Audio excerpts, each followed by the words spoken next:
हाफिजो कारी व आलिम हो के निकलेंगे, इसी गहवारा में पलकर हर एक बच्चा जमा होगा। कोई शिबली, कोई हाली, कोई सैयद सुलेमा सा, फंसी हो खुश बयां शीरी, ज़बां तारीख दा हो।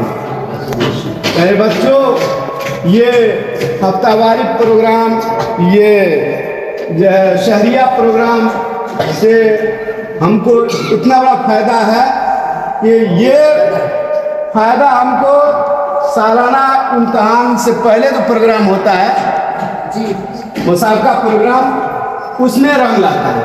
उसमें रंग लाने के बाद जो है फिर हमारे अंदर जो शौक और जज्बा उभरता है, हमारी उमंग उभरती है, और जब हम अच्छे नंबरात से बेहतरीन एक्शन के साथ हम तकरीर करते हैं तो हमारा नाम रोशन होता है।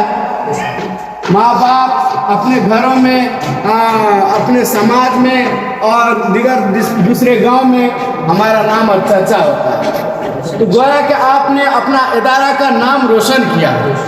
तो मुझे उम्मीद है कि इसी तरह आप लोग तैयारी करके आएंगे हफ्तावारी प्रोग्राम को, और माहवारी प्रोग्राम को जो है आप लोग सालाना प्रोग्राम में ले जाएंगे, और सालाना प्रोग्राम में ले जाकर के अपना नाम को रोशन करेंगे।